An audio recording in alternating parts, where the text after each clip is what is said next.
That'll do. In this video I'm going to show you how to turn one of these, plain old Pci-e extension cable, into one of these. It's braided cables, and I've woven the cables together to hold the shape. For this you're going to need a staple. This is an industrial staple from an air stapler. It's quite a heavy gauge. You probably couldn't use like a paper stapler. I don't think it would be strong enough. You need quite a heavy duty staple, which I've just bent into an L shape. You also need a needle or a pin, a paper clip, a lighter, some heat shrink, and some 550 paracord. I believe this comes in different gauges and different sizes. 550 is roughly 4mm. It looks really good and it's easy to work with, and it's cheap. I picked up 50 feet of paracord for about £4 off of eBay, so nice and cheap. Just to come back to this, the cord that I used to weave the cables together is actually the inside of the paracord, so that's what I used to weave the cables together. This end of the extension is messy, but it's going to be hidden behind the motherboard, so I wasn't too worried about what this end looked like. I concentrated more on this end. And as you can see, weaving the cables together, it holds the shape really well. It's nice and flexible. The paracord's good because it's nice and flexible. So yeah, let's get started. I'll show you how to do it. Right, first we've got to braid the cable. So first thing to do is remove the pin from the connection block, and I like to work on just one wire at a time. So take your staple and just put it in each side of the pin and push down, and as you push down you should hear a click, and that click tells you that the tab that holds the pin in has been pushed flat. So just come down each side of the pin, firm push and a bit of a wiggle. Do that on both sides, and then with a bit of luck that wire should come free, just like that. Once you've put the staple down each side of the pin, it should come out easily. Don't force the pin out, because you can pull the wire off of the pin, and if this happens you'll have to solder it back on. Okay, once you've got the pin removed, you can measure the length of the paracord. I start just behind the silver pin, just here. So hold the paracord up to the end, then pinch both bits and just pull it along like that. And what I'd like to do is I'd stop about 10mm behind this block. So just mark that with your thumb and then cut it off with some sharp scissors, just like that. And what you can do is you can mark on a piece of paper the length of the paracord, and then you can just cut 6 to that exact length, because you know they're all going to be the same. Then just grab hold of the inside of the paracord and just pull it out. It comes out really easily, just like that. And then set that aside because we'll be using that later. And then what you want to do is you just want to melt the end of the paracord gently. So just light it and bring the lighter to it, and then leave it. Don't be tempted to squeeze that together, because when it's hot, if you squeeze that together it will stick together and you'll have to cut that off. Excuse me, and melt it again. So just light it and just bring the lighter, just bring the flame to it, and you can see it will start melting. You don't want to hold the paracord in the flame, because you'll burn it and it will go all black. So that's not what you want to do. Okay, now that you've got your paracord cut to length, you need to add a piece of heat shrink to one end. If you look on my original one, you can see that the heat shrink at the end is a bit uneven. It looks a bit messy. So what I've done is I've made a jig, which is just a couple of bits of MDF glued together. And what you can do, using a sharp blade, just push the paracord up to the stop, like that. Use your sharp blade up against the side and just push down and it cuts through. And you can just repeat that over and over again, and all your heat shrink should then come out the same size. I've cut my heat shrink roughly 10mm in length, and this heat shrink is 3mm in diameter, which is too small to fit over the end of the paracord. So what you have to do is take a pair of needle nose pliers and just push the heat shrink onto the end of them and gently stretch the heat shrink just enough so it's an easier fit over the end of the paracord. Okay, now I'm going to take my wire and just wrap a small piece of masking tape round the pin. This is so it doesn't get caught in the paracord when you feed it through. Okay, so then take your bit of paracord that you just put the heat shrink on the end of and just push it in. Make sure that the masking tape's down flat. It's going to be a bit of a tight fit, it should go.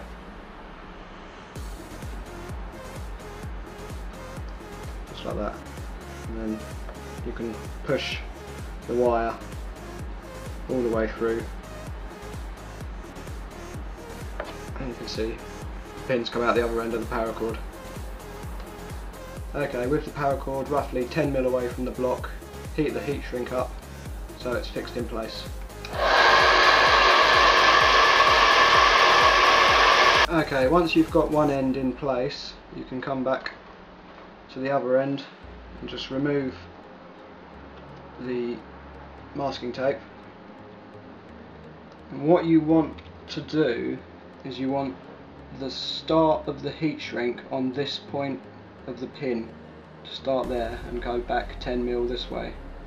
You want the paracord to be roughly 5mm away from this point, so roughly like that. If you have the paracord too far up the pin, it's too fat and you'll have a hard time getting it back into the block. So you want the paracord roughly 5mm away from the end of the pin here, and you want the heat shrink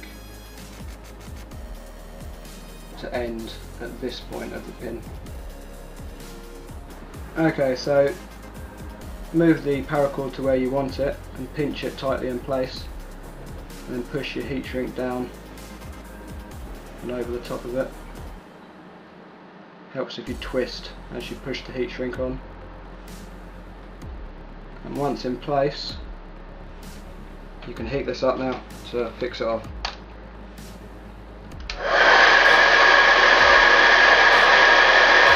This heat shrink's fixed off in place now. You want to try and be as neat as you can when applying the heat shrink. That way that when you put all the wires back into the block, you should get a nice even line at the back of the heat shrink. So now all we've got to do is lift the tabs that we pushed down earlier, and just using your needle get underneath the tab and work it up. Do that on both sides. It's a little bit fiddly. You can get under there with the needle and just push it up. Be careful not to push it too far because you can easily snap them off.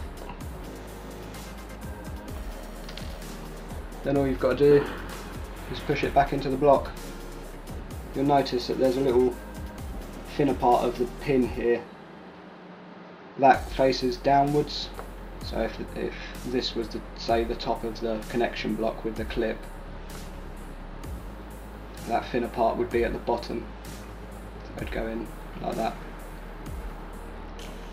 Just push it in, you'll hear it click in place. And that's that.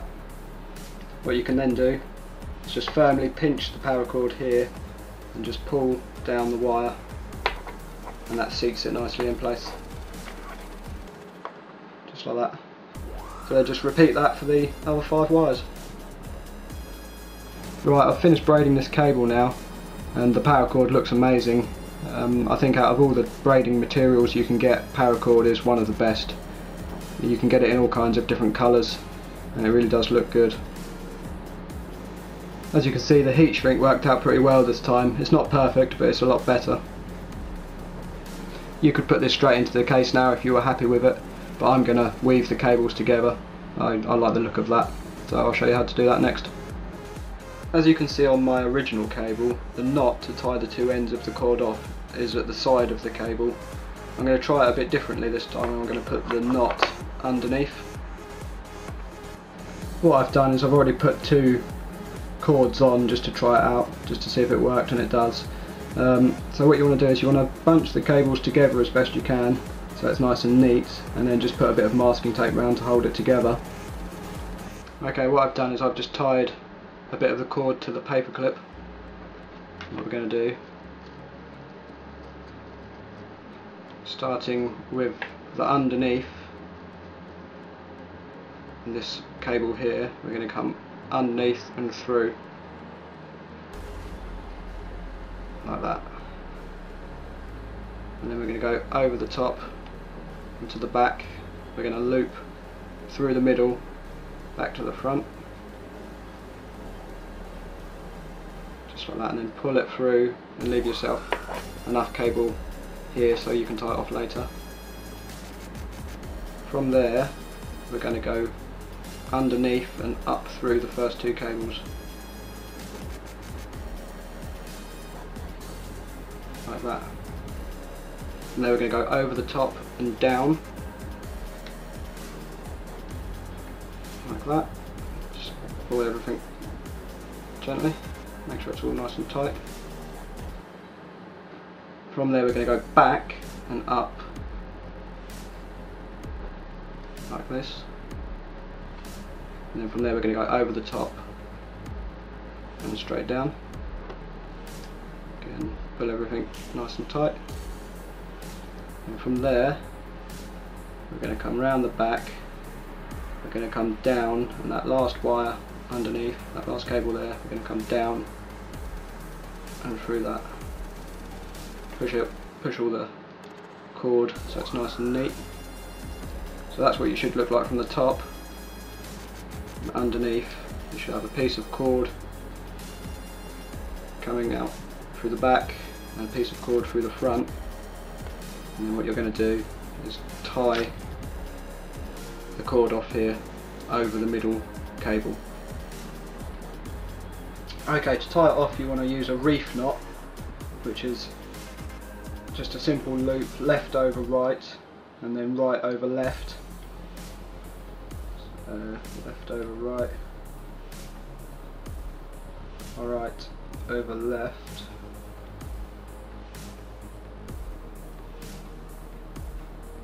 and if you've got it right you'll get this loop here, and just pull that tight. And then once you've got your reef knot nice and tight, you're going to take a pair of scissors and cut as close to the knot as you can. Then, taking your lighter, you want to melt the little end that's left, and that will hold the knot in place. Just like that. And do the same for the other wire, cut as close as you can, and just use your lighter to melt the end of it, and that will keep the knot held in place. If you prefer the knot to be at the side, it's pretty much the same process. So you come straight through this time, again leaving yourself enough to tie off later, and you come over the top and start that again, over the top and underneath and back up,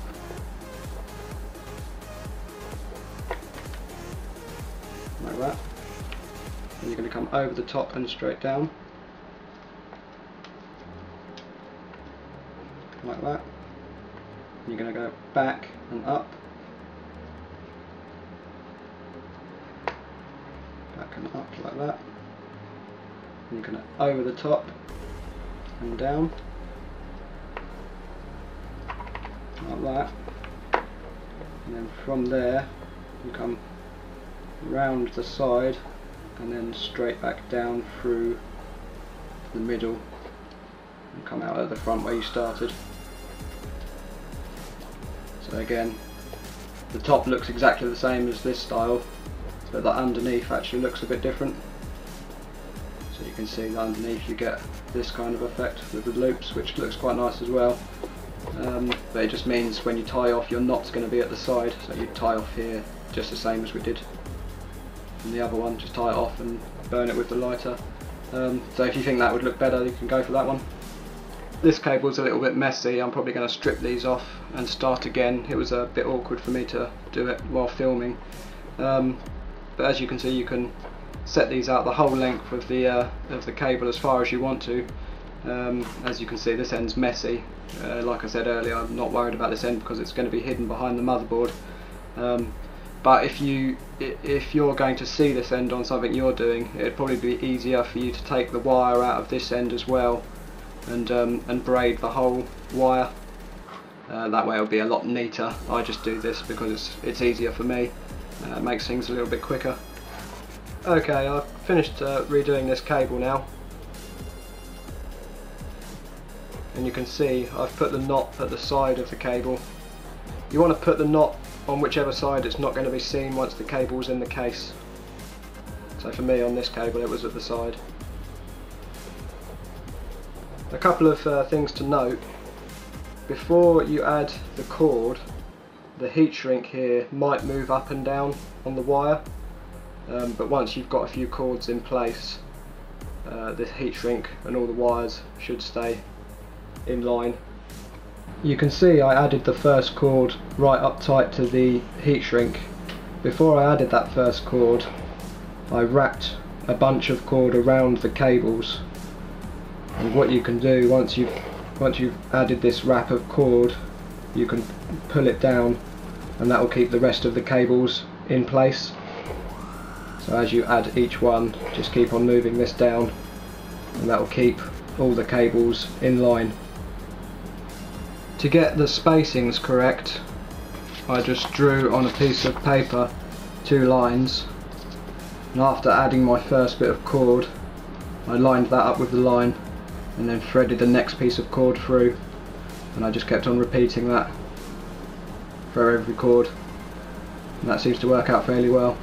Like I say, you can adjust the length between each cord. You can have them wider or narrower if you prefer. As you're adding each cord, don't pull the paracord too tight.